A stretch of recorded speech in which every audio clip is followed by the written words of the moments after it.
A few minutes later, there was Carlson. Tricurius had to be very, very careful. He didn't want to sound too demanding or worse, desperate. Tricurius and his two knights walked up to the man, who was looking rather exhausted and tired. "Lieutenant Carlson." Tricurius smiled and waved his hand. The lieutenant gave a tired and somber smile back. "Yes, Ambassador?" he politely asked. "Lieutenant, I'm afraid I've gotten into a problematic situation you might be able to help me with," the elf said. Carlson raised an eyebrow. "I'm not an ambassador, sir. Officially, I'm a liaison," he said factually.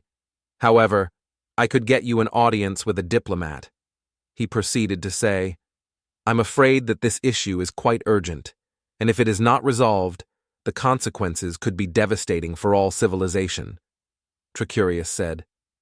That was technically true. The Imperium was civilization, and this was a tragedy for the Imperium. Then again, weren't the dwarves a civilization too? Tricurius said within his head.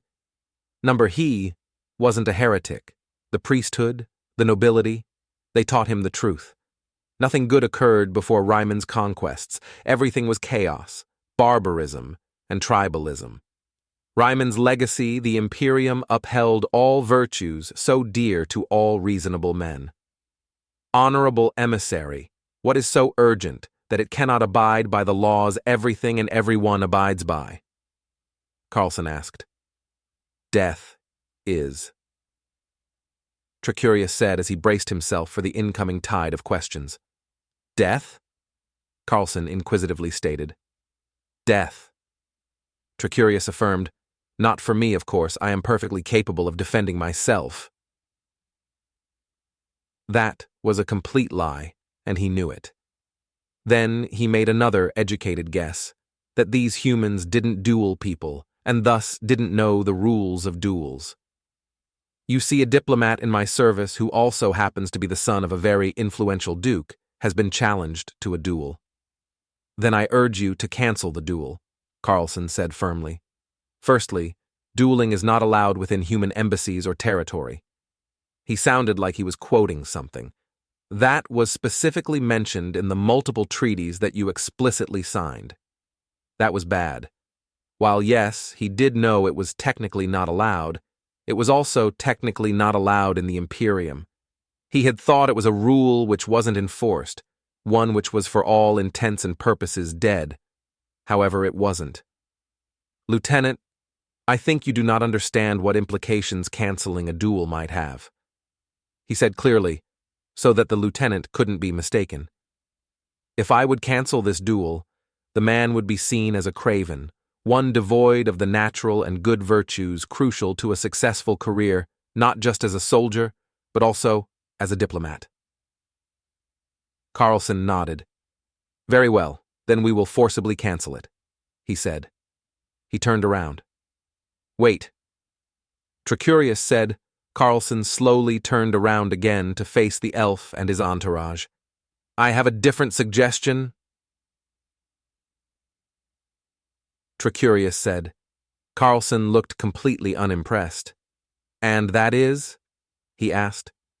We will grant you innumerable concessions in next week's negotiations, on one condition. Tricurius said. He was starting to feel nervous. This wasn't going as planned. I wish to borrow one of your military contraptions. Carlson shook his head. I am no diplomat. However, I can tell you one thing. This ludicrous plan of yours is bound to fail. Carlson said harshly. That would a blatant violation of several vital ULE laws, something which cannot be permitted under any circumstance. Tricurius muttered several curses under his breath. He had to improvise. If they detested dueling, maybe he could use this as an advantage. The dwarf proposed the duel. If he could get him warned or maybe even arrested, that would be quite the accomplishment. I must tell you something, and I put trust in you that you do not let this information fall into the wrong hands, he said. Carlson looked up with interest. The dwarves instigated this duel. They provoked the young man, who is simply a victim. If you want to enforce your laws, enforce them on him, not me or the innocent young man," he said. Carlson nodded. "Very well. I'll make sure all this information is relayed to the ambassador." He paused for a few seconds, after which he continued speaking. "However, we'll also listen to the dwarves' side of the story." Tricurius nodded as the lieutenant walked away. His eyes gleamed of victory. He, however, had also realized a second thing, besides his own greatness, of course. That thing being that he needed to change something. Up until this point, he had believed in a truth so universal and undeniable to most elves, even thinking about disputing was the highest form of heresy. That truth was that elves were above and beyond every other creature, that there were no exceptions to this rule, and the most jarring part, that this superiority was to be enforced with military force if needed. However, Tricurius thought he had found an exception to this seemingly universal rule. It truly pained him to say it, but these humans weren't just militarily, economically, and diplomatically superior. They might as well be equal on an individual basis as well. They were as, if not more, educated as most urban elves. Their bodies were as powerful as an Ammoni, without having the downside of being as dull and slow as one. But were they really dull and slow? Tricurius had never asked himself that question. That would be the highest degree of heresy and treason. However, he had already committed that thought crime, and yet he didn't see some god striking him down where he stood as he was taught would happen when he was a child. What was so criminal about thinking about it anyway? Didn't each freeman hold control over their own mind? That was what the church taught when it came to temptations.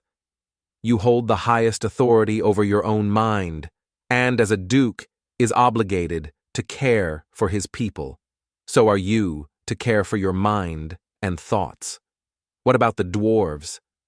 The diplomatic, younger dwarf he had met didn't look like the stereotypical, permanently drunk, war-mongering fool he thought he would be. He would have to further inquire about all of this, to think it out. It was severely clouding his mind, maybe even his judgment. Indeed, the more he thought about this, the stranger it became. He had been tempted to think this out, to this ratiocinate, highly heretical situation many times. However, he always clung to the things he was taught when he was but a boy. Tell the truth, follow the gods, be obedient, and the gods control your soul as they do your mind. It didn't make sense.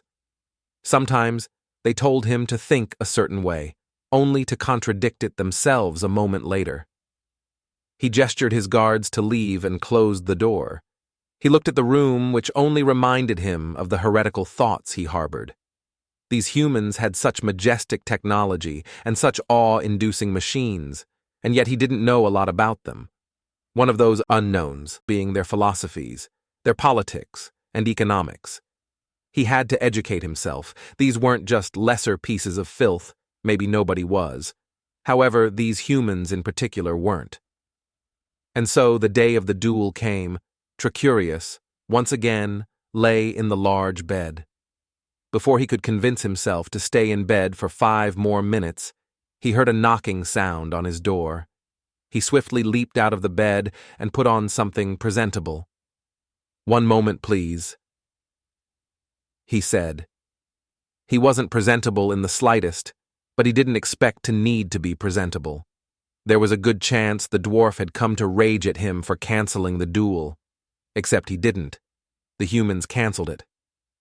"Please, come in," Tricurius said politely. To his surprise, the angry, older dwarf didn't come. Rather, the younger, much more pleasant one did. "Tranararm, pleased to make your acquaintance." The short man smiled and made a deep bow, something unusual, as they were equals. Tricurius reciprocated the gesture with a shorter bow. "Greetings, diplomat. What is it that you wish to discuss, or do you wish to schedule a meeting?" "I'm here to thank you for canceling the duel." The short man said, "Honorable diplomat, I didn't cancel the duel, the humans did. He said, although I too am happy to prevent this useless show of violence. The last part he said to hopefully put the dwarf at ease. It seemed like it worked. Ah, then we're like-minded, he said happily. There is, however, a second matter I wish to discuss. Tricurius raised one of his permanently frowning eyebrows in curiosity. And that is? He asked. See, I suspect that some other party will enter the negotiations. I know who this party is and what they want, and I'll give this very interesting information to you on one condition, the dwarf said. Tricurius's mind swiftly jumped to the conclusion that this dwarf wanted something from him to advance his own position. And what might this condition be? He asked. It's quite simple. The dwarf said, there is a very good chance you will promoting the classic elven policy of trying to get the humans to not trade with us. Tranararm paused for a moment, after which he continued, I wish you to abandon this policy, to tell your liege that it was a topic you couldn't push through. Tranararm waited a few seconds to let it sink in. On that condition, I will give you all the information you desire about this new party, which will be here in exactly 3 days. Tricurius's mind raced to different conclusions and explored the consequences a choice such as this might have. Perhaps he could demand a bit more in exchange for the concession. That would be unbalanced. I propose altering the deal a bit, he said. The dwarf titled his head in interest. I'll not propose not trading with your people. In exchange for that, I ask of you to do the same. He said, you'll not disencourage the humans from the trading with the Imperium. You're demanding 2 things for just 1. That's unbalanced. Tranararm said, I agree not to disencourage trade with the Imperium on the condition that you won't form an alliance with the Voron and Ambassador Mannerheim. He didn't have any plans to do so anyways. The reason Tranararm was mentioning it was because the Voron and Lyoans didn't get along. Their division was Tricurius' ticket to a good deal. Tricurius nodded. Agreed, now the information. Tranararm grinned. I'll get a courier to deliver it to you, he said, as he turned around and closed the door behind him. Tricurius also turned around towards his bed and breathed in deeply. He didn't show it, but that wasn't just unexpected. It was nerve-wracking. At least it wasn't infuriating or exhausting like the experience of Mannerheim yelling at him might have been. He walked over towards his bed and looked at himself in the mirror. Maybe he should put on actual clothes instead of the robe he quickly put on. Using that miraculous human contraption was also probably a good idea. He grabbed a towel and headed over to the shower. After he finished with that, he put on some garments befitting his prestigious position. He groomed his hair to look clean and finished it all off by putting on his rather fashionable boots.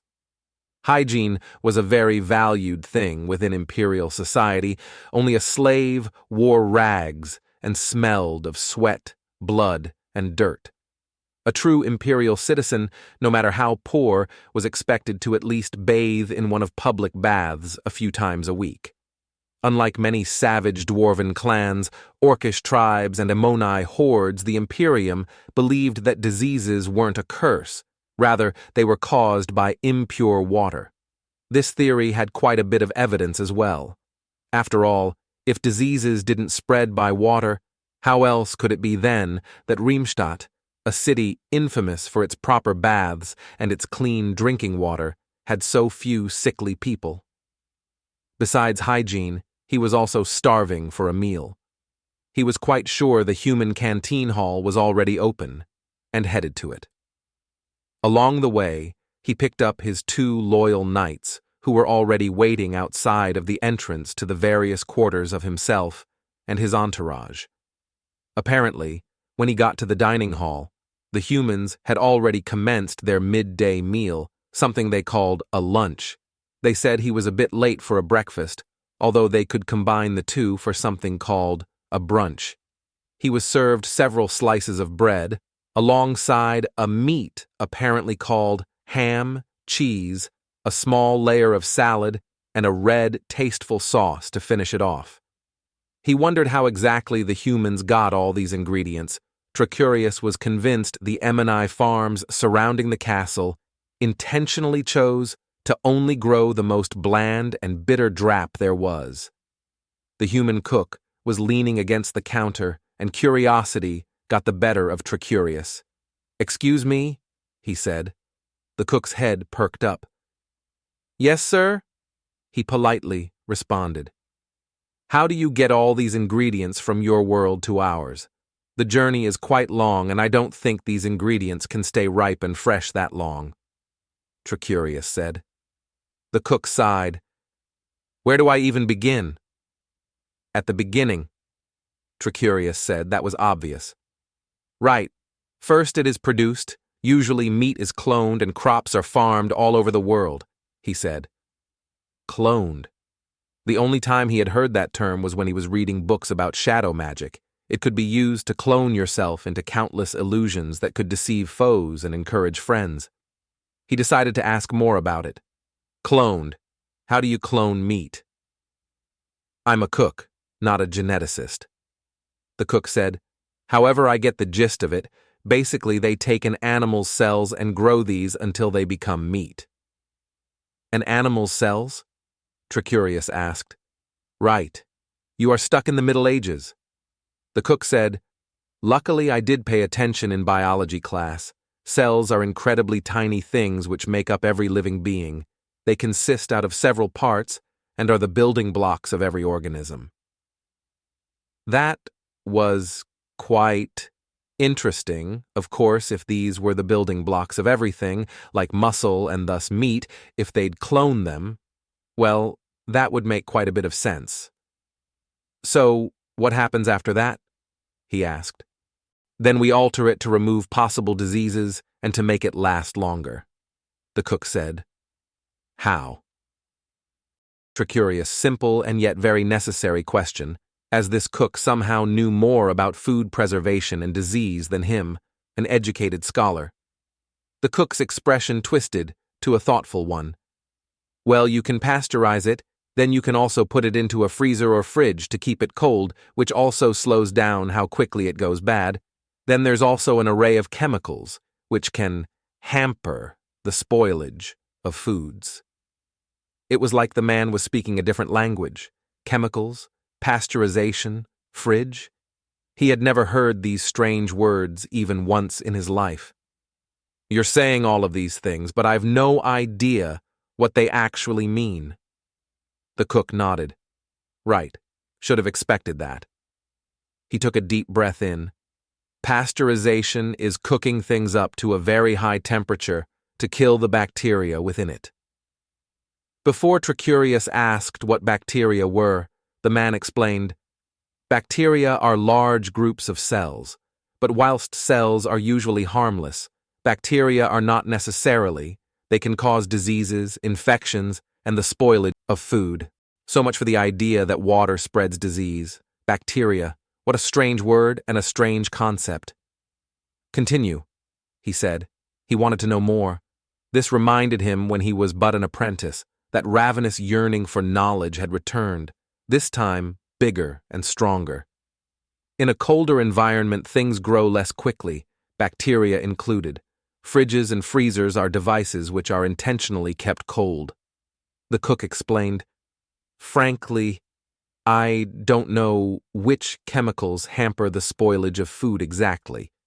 However, I can tell you that there are several which do so.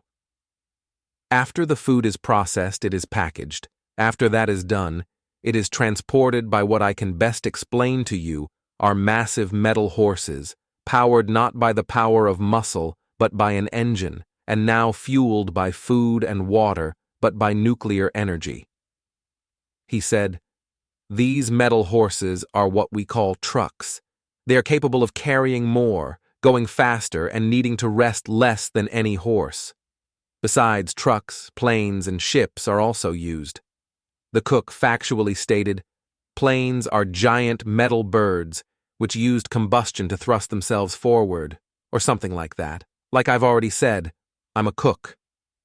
The cook continued, The ships we use aren't made of wood, but are made of metal.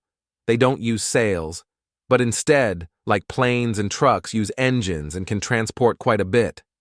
Oh, that was the state Tricurius was currently in.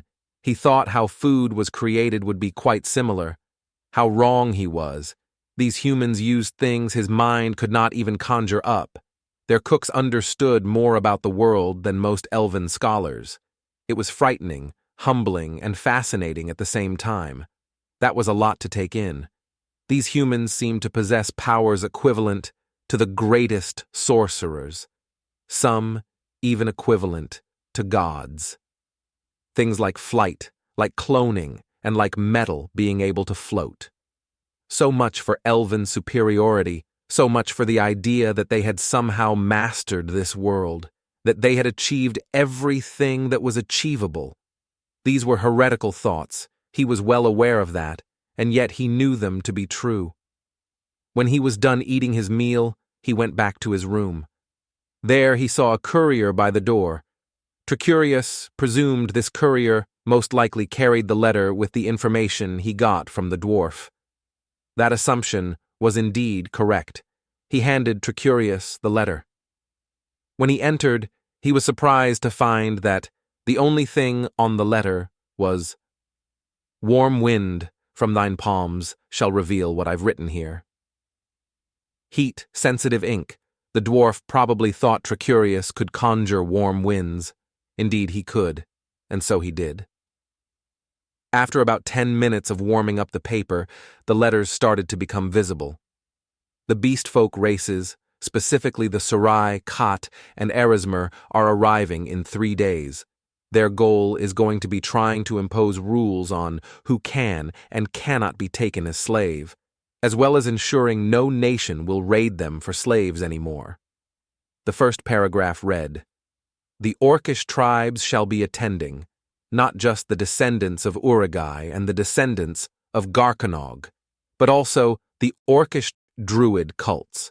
The Urigai shall bring with them an army of 3,000, the Garkanog an army of 2,000, and the druids shall bring with them 50 healers, 50 priests, 50 sorcerers, and 1,000 soldiers."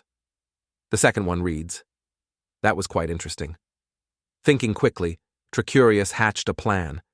These humans were against violence, to such a degree he could probably get the orcs kicked out. While he realized elves maybe weren't the greatest people on Narivor, that didn't mean he couldn't try to get the Imperium a diplomatic victory.